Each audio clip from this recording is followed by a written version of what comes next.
Hello everyone, स्वागत है आप सभी का आपके अपने यूट्यूब चैनल में जिसका नाम है बायोलॉजी कॉन्सेप्ट।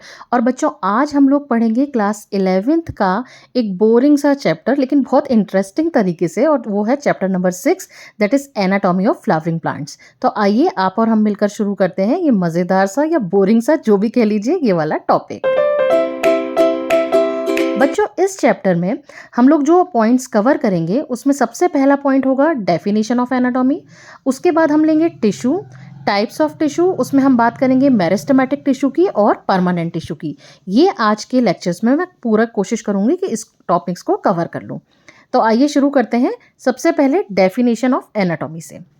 बच्चों, एनाटॉमी का मतलब होता है इंटरनल मॉर्फोलॉजी, यानी जब भी आप कोई प्लांट देखते हैं तो आप बता पाते हैं कि उस प्लांट के कुछ पार्ट्स हैं, जैसे कि रूट है, स्टेम है, लीफ है, फ्लावर है, फ्रूट है, सीड है। लेकिन इंटरनल मॉर्फोलॉजी का मतलब ये होता है कि जब हम रूट का सेक्शन कट करेंगे या स्टेम का सेक्शन कट करेंगे तो हमें कौन कौन से टिश्यूज दिखाई देंगे।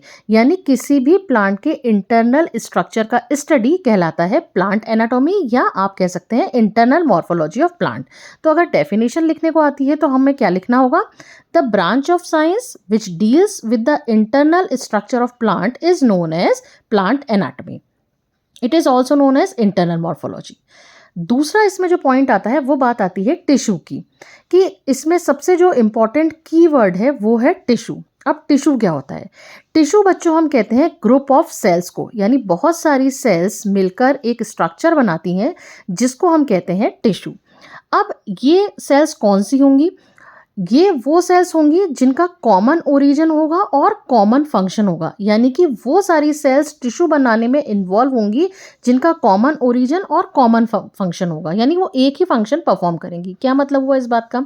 फॉर एग्जाम्पल, अगर मैं आपको एक टिश्यू का एग्जाम्पल दूं, जाइलम। ये आप जूनियर क्लासेस में पढ़कर आते हैं। जाइलम वो टिश्यू है जो वाटर कंडक्शन के लिए रेस्पॉन्सिबल होता है, और ये जाइलम 4 तरह की सेल्स से कंसिस्ट होता है। पहला वेसल्स, जिनको हम ट्रेकिया भी कहते हैं। दूसरा ट्रेकीड्स, तीसरा जाइलम फाइबर, और चौथा जाइलम पैरेन्काइमा। उसमें से वेसल्स और ट्रेकीड्स, यानी कि ट्रेकिया और ट्रेकीड्स, दोनों का काम क्या होता है कि वो अपवर्ड डायरेक्शन में वाटर को कंडक्ट करेंगी। वाटर का मूवमेंट होगा ट्रेकीड्स के थ्रू और ट्रेकिया के थ्रू। लेकिन जाइलम फाइबर क्या करेगा? उन सेल्स को रिजिडिटी देने का काम करेगा, उन सेल्स को सपोर्ट करने का काम करेगा। और जाइलम पैरेन्काइमा क्या करेगी? उन सेल्स को फूड प्रोवाइड करवाएगी। तो यानी ये चारों सेल्स मिलती हैं तब जाके कहीं वाटर का कंडक्शन होता है। तो यानी ये जो चारों सेल्स हुई, इनका एक कॉमन फंक्शन हुआ। तो इस तरह की सेल्स जिनका कॉमन ओरिजिन और एक कॉमन फंक्शन हो, वो सेल्स मिलकर क्या बनाती हैं? टिश्यू बनाती हैं। क्लियर हो गई बात? अब हम देखेंगे कि टिश्यू कितने तरह के होते हैं। बच्चों, टिश्यू होते हैं 2 तरह के। पहला मेरिस्टेमेटिक और दूसरा परमानेंट। मेरिस्टेमेटिक टिश्यू हम ऐसे टिश्यू को कहते हैं जो इस तरह की सेल से कंसिस्ट होते हैं जिनमें की सेल डिवीजन करने की कैपेसिटी होती है। जबकि परमानेंट टिश्यू हम ऐसे टिश्यू को कहते हैं जिनमें या तो टेम्परेरीली या फिर परमानेंटली उन सेल्स में सेल डिवीजन करने की कैपेसिटी खत्म हो चुकी है, लुप्त हो चुकी है, समाप्त हो चुकी है, फिनिश हो चुकी है। वो कहलाता है परमानेंट टिश्यू। अब ये मेरिस्टेमेटिक टिश्यू कई तरह के होते हैं।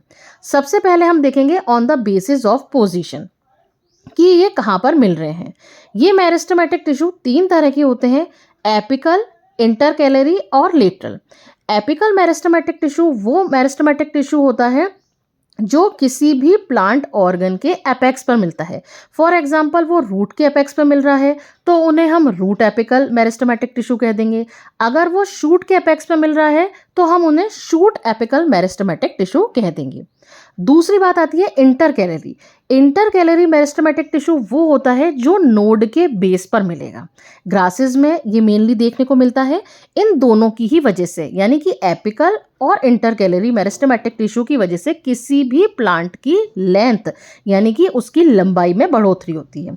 और लेटरल मेरिस्टेमेटिक टिश्यू वो मेरिस्टेमेटिक टिश्यू होता है जो लेटरल साइड में, लेटरल साइड का मतलब फॉर एग्जाम्पल, जैसा कि आप डायग्राम में देख सकते हैं, मैंने आपको टीएस ऑफ स्टेम दिखाया है, उसमें सेंटर से लेटरल साइड में जो टिश्यू मिलेगा उसको मैं कहूँगी लेटरल मेरिस्टेमेटिक टिश्यू, यानी कि यहाँ पे जाइलम और फ्लोएम के बीच में जो कैम्बियम नजर आ रही है ये किसका एग्जाम्पल हुआ, ये लेटरल मेरिस्टेमेटिक टिश्यू का एग्जाम्पल हुआ। इसकी वजह से किसी भी प्लांट की विड्थ में यानी कि उसकी मोटाई में बढ़ोतरी होती है, तो ये हुआ लेटरल मेरिस्टेमेटिक टिश्यू। अब एक बात और बताती हूँ आपको कि एपिकल और इंटरकैलरी मेरिस्टेमेटिक टिश्यू जो होते हैं वो कहलाते हैं प्राइमरी मेरिस्टेमेटिक टिश्यू। यानी कि ये कोई भी प्लांट जब ग्रो करेगा, कोई भी प्लांट जब डेवलप होगा तो उसमें ये सबसे पहले बनेंगे, क्योंकि आप देखते हैं ना जब भी आप कोई सीड सॉइल में डालते हैं वो जर्मिनेट करता है, उससे एक नन्हा सा पौधा बनता है, फिर आप मान लीजिए उसकी 2-3 सेंटीमीटर उसकी लंबाई है, फिर थोड़े दिन बाद आप देखते हैं 7-8 सेंटीमीटर हो गई, तो यानी उस प्लांट की लेंथ इंक्रीज हुई। तो जब लेंथ इंक्रीज हो रही है तो वो किसकी वजह से हो रही है, एपिकल मेरिस्टेमेटिक टिश्यू और इंटरकैलरी मेरिस्टेमेटिक टिश्यू की। फिर काफी टाइम बाद जब आप देखते हैं तो आपको उसकी विड्थ यानी कि उसकी मोटाई, उसकी चौड़ाई भी बढ़ी हुई दिखती है, तो वो किसकी वजह से होती है, वो होती है लेटरल मेरिस्टेमेटिक टिश्यू की वजह से होती है विड्थ में बढ़ोतरी। तो ये हमने बात करी मेरिस्टेमेटिक टिश्यू के बारे में। अब हम आते हैं परमानेंट टिश्यू पे। परमानेंट टिश्यू ऐसा टिश्यू जो इस तरह की सेल से कंसिस्ट हुआ है जिसमें कि डिवीजन करने की कैपेसिटी खत्म हो चुकी है। अब ये परमानेंट टिश्यू दो तरह का होता है, सिंपल और कॉम्प्लेक्स। सिंपल परमानेंट टिश्यू वो टिश्यू जो केवल एक ही टाइप की सेल से कंसिस्ट होता है, जबकि कॉम्प्लेक्स परमानेंट टिश्यू ऐसा टिश्यू जो एक से ज्यादा तरह की सेल से कंसिस्ट होता है। सिंपल परमानेंट टिश्यू में 3 एग्जाम्पल आपको याद रखने हैं जो अक्सर एग्जाम्स में पूछे जाते हैं। पहला पेरेन्काइमा, दूसरा कोलेनकाइमा और तीसरा स्क्लेरेन्काइमा। और कॉम्प्लेक्स परमानेंट टिश्यू में आपको नाम याद रखने हैं 2, जाइलम और फ्लोएम। अब अगले वीडियो लेक्चर में मैं आपको डिटेल में पढ़ाऊंगी पेरेन्काइमा, कोलेनकाइमा, स्क्लेरेन्काइमा और जाइलम और फ्लोएम। आपको आज का ये वीडियो कैसा लगा मुझे प्लीज़ कमेंट करके बताइएगा, और अगर आपको वीडियो पसंद आया हो तो प्लीज़ इसको लाइक करिएगा, शेयर करिएगा और चैनल को सब्सक्राइब करिएगा। Thank you very much.